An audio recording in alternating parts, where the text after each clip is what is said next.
If you're someone who suffers from anxiety, low confidence, or just not getting motivated enough, then this is the video for you folks. I've always, while watching tennis and darts, I've always wondered, like, why do players look like they're giving in? Like, why do they look like they give up? And the big thing is they're losing on purpose, and the term in the sporting world, it's tanking. And the big players, while they're losing sets, it's more because they're not performing well, and then they tend to give in because of the frustration, and that's the big thing. It's frustrating, and they're angry at their performance, so they give in. And they're not just giving up, they stop trying. It's they're so frustrated and so angry that they don't know where their mindset is at that moment, and they protect their sort of ego mentality, and they protect their sort of high tier that they're better than most people. And that's what they think. When the big players, when they're not really performing well, they would give in, and then after the match they would say, you only beat me because I wasn't performing well, and if I performed a bit better, I would beat you the next time. And that's the sort of way the outfield look at it, that they're giving in, they're giving up. And I've always wondered that, but it's more like frustration and anger that they're just not performing well, and then they back it up with they didn't perform well because they didn't try. And the big one is in that darts, the Mentor Silovic in 2022, he was seen as giving up when he missed like 5 darts in a row or something. And then also in the 2016 Shanghai Masters, Nick Kyrgios was seen as tanking in the tennis. Them 2 videos are on YouTube if you want to have a look at them. And it's a big one to think about, because probably you're one of them people with playing sport. If it's tennis, football, hurling, basketball, and probably one of those games you're going, I'm just not performing well, and then you just stop trying. And probably it's due to you're frustrated and angry at your own performance. And I would advise that to look back at what's going wrong.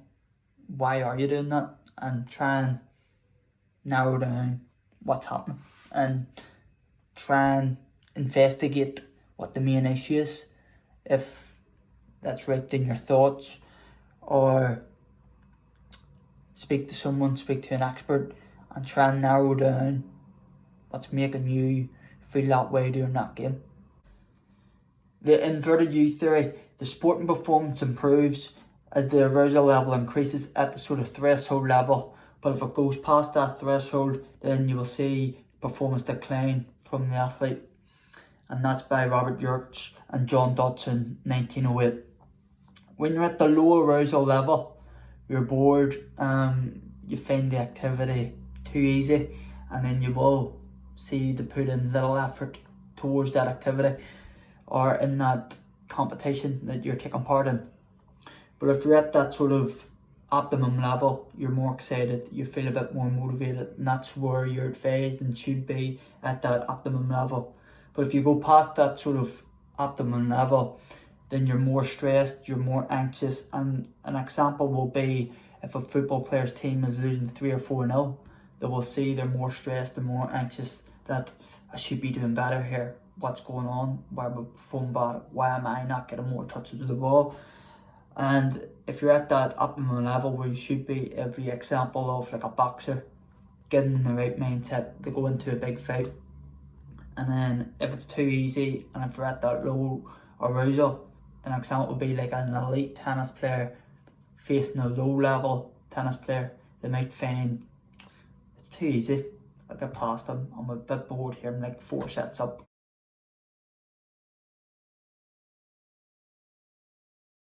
You spend 30 minutes thinking about the fact you can't do something. I need you to spend an hour dreaming about the fact that you can. What's the worst thing that can happen if I decide to take a chance on me?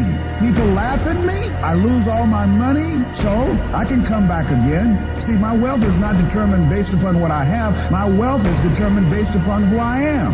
That's why I want you to increase your goals dramatically. And I don't want you to ask yourself how you're going to do it. How is none of your business. There's a reason we're told to walk by faith and not by sight. The reason we're told to call forth those things that be not as though they were. You have power in you that you don't even know. You want to develop an ongoing strategy, a plan of action of self-empowerment. So you've got to listen to music and speeches that can uplift you. Read books to strengthen your thoughts. Watch movies that fire you up, because you're going to constantly have low moments where you won't want to keep going. You'll want to just fall apart. So you've got to control what you let in your mind and reprogram it with positivity. The factors which influence the inverted U theory: the individual, the type of sport they're playing in, the difficulty of the task or the difficulty of the sport they're in, and also the skills of the athlete. And all these link in the sort of what influences the sort of performance of the athlete in the sport. And then all different sort of ways, because like in snooker, them type of players would require sort of low arousal levels because it requires high focus and high sort of skill. Whereas in sort of like the boxing or the MMA, they would require sort of that optimum level because more physique and more sort of adrenaline going into the sort of the fight or the ring. And whereas in snooker, the sort of fear of failure always gets aimed at them, and same with the sort of tennis, because the anxiety hits, and that's sort of where they see the finish line and they might not get over it, and then everyone goes, you fear of failure, you were so close, and then you lose the game.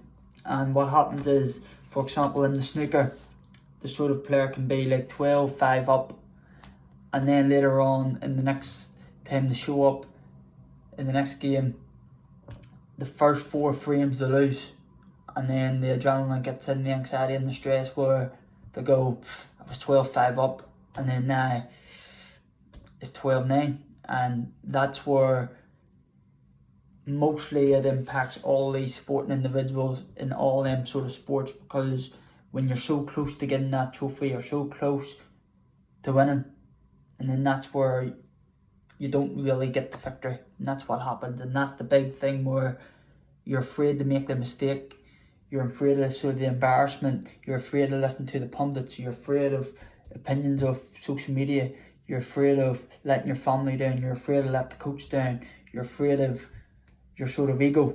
And that's what happens, the fear of failure in all types of sports. And it's the big one, where don't listen to what other people think, don't listen to other people, focus on yourself.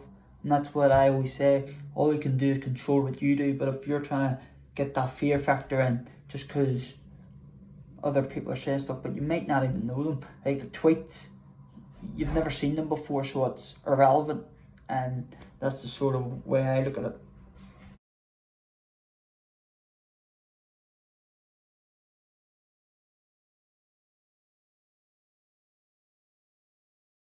If this requires 100% and you give me 99, I might want to fire you. Because I'm about getting the job done. Sure. It's about the results. And I think that, unfortunately, when we look at our generation today, not enough people preach about that. Because I think that we live in a society where people have become masters at pointing the finger at other people as to reasons why things don't get done. I think there's too much explanation that goes on. But the bottom line is you ain't getting it done. And if you're not getting it done, I need somebody that can get it done. For many times I was laughed at and not believed in, but you know what? Nothing external can defeat the internal. The only thing that can take someone down or break you down is internal. Nothing external is strong enough. It's just about making sure your internal dialogue and your internal belief in yourself is strong enough that it can withstand the external. The external is there. Imagine one end of the scale you've got self-doubt, and then the other end of the scale you've got self-confidence. You have to try and place yourself towards the self-confidence route, to be more motivated, to be more confident, to be more optimistic. But if you're going backwards to the left side of the self-doubt, you're going to be more anxious, you're going to be more stressed, and then you might be in the sort of that depression route, loss of enjoyment of the sport, no faith in your ability towards the self-doubt. The other side, you will have more confidence in yourself. You think you can succeed in that sort of sport, you'll succeed in that job, you'll succeed in that sort of task you're doing, or whatever it is. So you'd rather go towards the self-confidence route. But the big problem is more people are going towards the self-doubt and sort of sport related, because They will always have the thoughts, beliefs, emotions, opinions of other people which will impact their sort of view. And I always say that don't listen to the others, don't listen to anyone, just believe in your own ability, believe that you will achieve whatever you're trying to aim to do, because at the end of the day it's down to yourself and it's down to what you think you can achieve. And don't let anyone tell you you can't achieve anything, because loads of people have achieved stuff later on in their life when they've told they're not going to do it younger. Like, most people don't really be successful until like their mid-30s towards 40. And like, if someone tells you when you're 14, 15 you're weak, you can't do it, it's absolutely bullshit. You can't. You just need to tell the people who are telling you that to go where the sun doesn't shine and focus on what you think. If you think you'll become a millionaire, then you have to narrow down some sort of steps to try and get there. It's all not going to be achieved in one day, but eventually, if you do all the things right and remove all the barriers, and you will have a better chance of becoming a millionaire.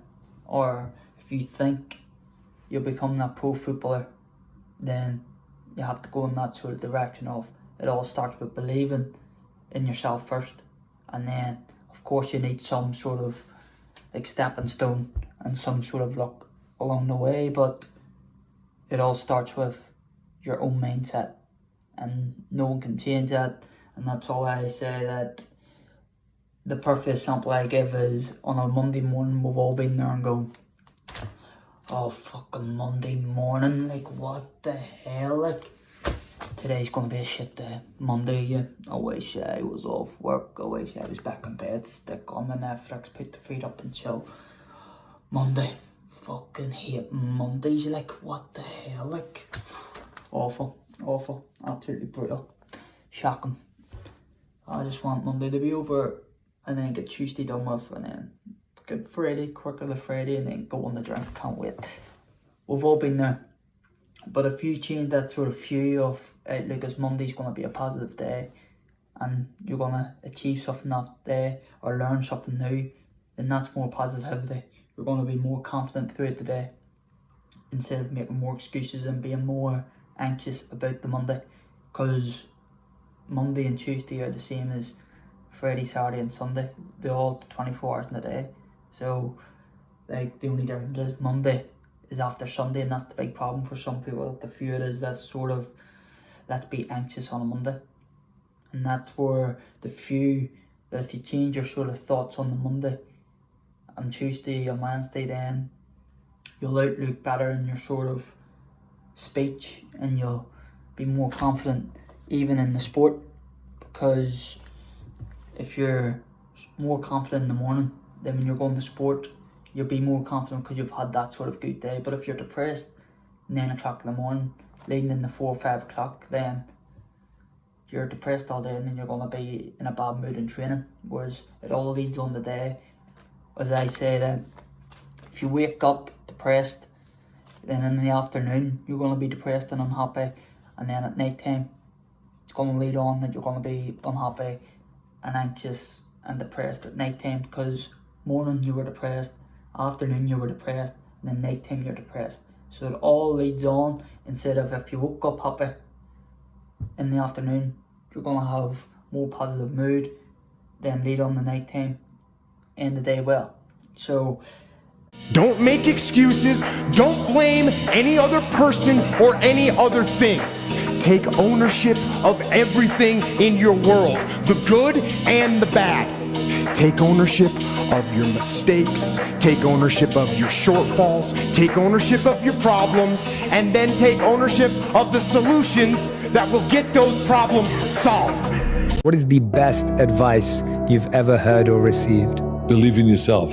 Second question, what is the worst advice you've ever heard or received? It can't be done. You have to be crazy enough to think that it's possible. That's how you fucking do something worthwhile. That's how you beat the fucking odds. You have to believe it's possible. People are gonna call you crazy. People are gonna tell you it's not gonna work. People are gonna tell you, bro, it's not paying off. They're gonna give you every fucking reason why to quit and stop. But every few will give you the reason why to continue. You know what I mean? And that's how you go back to those. I appreciate those people that said, bro, I believe in this. The example I always give is the football example, whereas before a game, one of the players might say to themselves, oh dear, I hope I don't make a mistake. The crowd will turn on me straight away, and that is the negative speech. But whereas if that player changed his view to a more positive, it will make more confidence based towards them and make them more motivated. So if they said, what a buzz, there isn't a single person in the stands which wouldn't want to be in my boots right now, they go out in that pitch and perform. I won't make a mistake, I will have a good game. That is more positive, and that is why more players should speak more positive instead of being more anxious and saying, the crowd will turn on me straight away. They're overthinking, and that is where the self-doubt comes in. But if they change it to more positive and rephrase them negative thoughts, is what I advise for footballers, basketballers, going into that game, think more positive, and that self-talk is a good advice for people who are suffering from anxiety. Another example would be a negative speech. This task or this drill is too hard, but if they change that to, this will take time and effort, and I will be successful through this drill, or I will get through this task. So you, instead of saying this is too hard, say this will take time and this will take effort. Another one is, I made a mistake. But don't be like saying you made a mistake. Everyone makes mistakes. But if you change that to, what can I learn from this? What can I get from this? See it as some sort of improvement instead of a setback. Another one would be, I can't make this better. That's more negative. But if you change it to more positive, say, there's always room to improve here. There's always way to improve, instead of saying, I can't. Say, I will. Or there's always room to improve. And then another one would be, I don't know what I'm doing. But instead of saying that, say, I'm excited to see where I end up. I'm excited where the future is. I'm excited where I will be. Instead of saying, I don't know what I'm doing here. Like, what's going on? Another one is, why didn't I start earlier? Like, come on, that's a bit mad. That's loads of people say that, and there's the negative thoughts. That's the negative speech. But if you change that to, I'm excited to see where I'm going. The past can't be changed. The past can't be changed.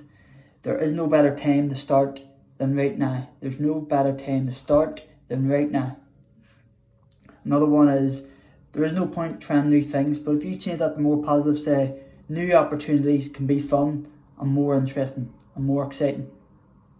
And then another one is, I've failed, I'm not good enough. That is negative to the high tier, that you're saying, I've failed and I'm not good enough. But if you change that to more positive thoughts and more speech and say, at least going and giving this challenge a go, I can say that I've tried. Setbacks are opportunities to grow and learn, rather than obstacles and struggle to succeed. And then another one would be like in sort of like a boxing or an MMA fight. After the fight, instead of saying more negative speech and say, this defeat is an opportunity to identify and analyse my weaknesses, and I can improve for the next fight by going over these weaknesses and try and look at them for improvements.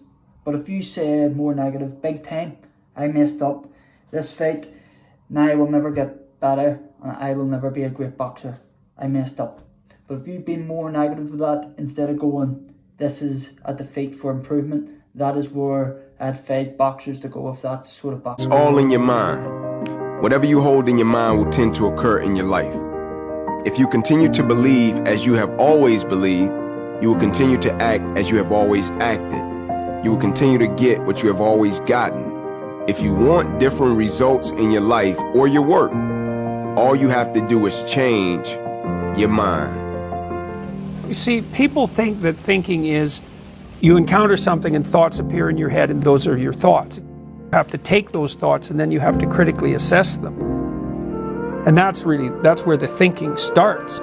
If you're writing to figure out what you think, then you're going to use what you think to guide your action, and the consequence of that is going to be how your life turns out.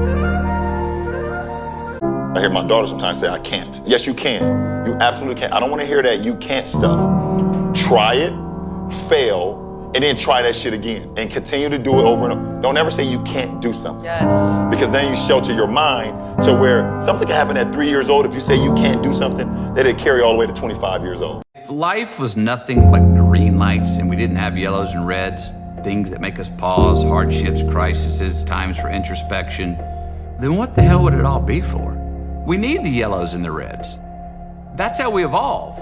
That's how hopefully there's some ascension to our being. I would say to my 50-year-old self, go fail more. If anything, I would say to you, go fail more. Forget them. Those people on the sideline that are saying the thumbs down or calling you something or being snarky, they're on the sidelines for a reason. Fall forward. This is what I mean. Reggie Jackson struck out 2,600 times in his career, the most in the history of baseball. But you don't hear about the strikeouts. People remember the home runs. Fall forward. Thomas Edison conducted 1,000 failed experiments. 1,001st was the light bulb. Fall forward. You believe you'll get 18 majors? To be honest with you, no. You do. You've accepted it. I've accepted I'm going to get more. I said I wanted to win 8 gold medals. Basically half the people in the swimming world thought I was absolutely crazy and nobody could ever do something like that. But for me, I was somebody who believed in it and somebody who believed in the process of getting there. I knew it wasn't going to happen overnight, like I said before, but every little small thing that we did was a small stepping stone in order to even be able to have that chance and that opportunity to do what I did in 2008. So I got out of wrestling. I transitioned into Hollywood, and I wanted to have a career that had some longevity to it, and I didn't want to be boxing too. I wanted to do everything. I was told in order for this to happen, here's the biggest stars in the world, Will Smith, George Clooney, Johnny Depp. You look nothing like them. You got to stop talking about wrestling. You're too big. Get out of the gym. If you don't know any better, you buy into it because you're trusting the people who are around you. They were giving me advice of what they thought the best thing to do is if you want to be a leading man. I bought into it for a few years until finally I said, I can't do this anymore. I got to be me. I love wrestling. It's my life. I want to talk about it. And if I want to go back, I'm going to go back. I want to call myself The Rock. I'm going to call myself the mother Rock. I love the gym, so I got to be me. Fired everybody, hired a brand new team, said, here's what I believe is the North Star, and here's how I believe it's going to get there. And if I fail, then I fail being myself. And so I realized that the most important thing we could be in our lives is ourselves. It's so easy to say, just be you, but it's hard. The big sort of advice I would give to someone who's suffering anxiety, low motivation, or self-doubt in the sort of football would be the sort of positive self-talk. And you see it in the hockey, you see it in the American football, you see it in the basketball, that you see the players in the warm-up or during the game that talk to themselves, be more positive and they improve their confidence. And I always give the example as a defender. The example would be like when they're talking negative speech, try and change that to more positive. So their negative speech would be, the player's too quick. I will never be able to stop him. I won't stop him. He's too quick. He's too skillful. But if you change that to more positive speech and say, this opponent won't get past me. Stay with the man. Keep tight man on ball. If you repeat them phrases in the mind, be more confident in your own ability. Be more positive. Be more optimistic. And it's that inner talk, self-talk. So you're repeating them positive speeches that you're believing in yourself. You're being more confident to try and stop the player instead of being, he's too quick. I will never be able to stop. Like that's more negative, and that's the big thing in football, that when people are anxious, they remove the sort of barrier of confidence and change it to sort of excuses and talk more negative. And the excuse would be, he's too quick. And talking more now that I'm not good enough. He just got past me too easy. Instead of saying, stay in the opponent, force him down the line. Just keep repeating phrases, or as a winger that I'll cut inside and cross the ball more quickly. Instead of saying, my crossing's bad. You know what I mean? It's to try and believe that and try and use the anxiety as more excitement, more optimistic, rather than seeing it as fear. And that's the big one. Try and see the anxiety, that sort of adrenaline, use it as sort of more positive, as excitement, than using it as fear. And I always say that the key to success is to focus our conscious mindset on what we desire, not what we fear. And that's the big one. Don't use the mindset on our fears or our failures. Use them as sort of opportunities rather than seeing them as setbacks. And always try and focus on the things we love and things we are more positive about. And that's the big one.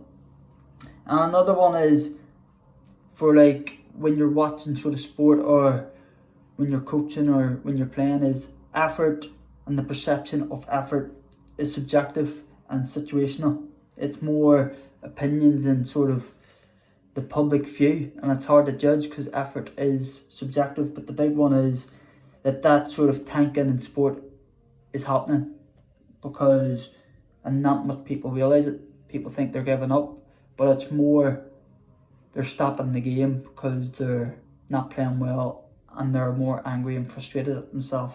Because you can have one person tanking as a tactical act of disrupting the game, or you could have another one may throw a few sets or a few legs in darts or tennis to gain a better mindset for the energy for the last set. So it could be tactical or it could just be a bit of frustration. And I just want to say at the end off that don't be the person when you're like 40 or 50 years of age and looking back in your younger days and go, I wish I should have done that. I should have done better.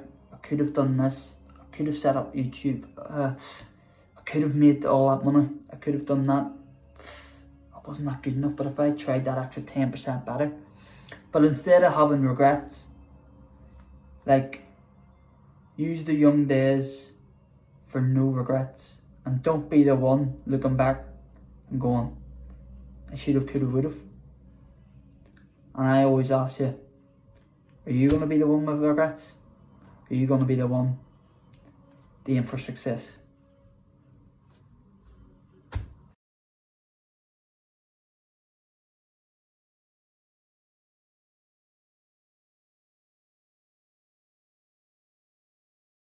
Do you know what? I have no regrets. And I truly mean this. I fail so much. I commit so much. People live with regrets because they wished they would have taken that opportunity. They wished they would have done this. They wished they would have done that. They didn't commit to this at this time. I commit to absolutely everything. I fuck up a lot of things more than I succeed, right? You know, the 10 things that I commit to, 8 of them I fail at. But I know either that's not for me or I find a different route around it. And, pieces will come. I'll take that bit of knowledge that I've gained from that commitment phase and I might use it 2-3 years down the road. It might come to me and go, well, I've already been there.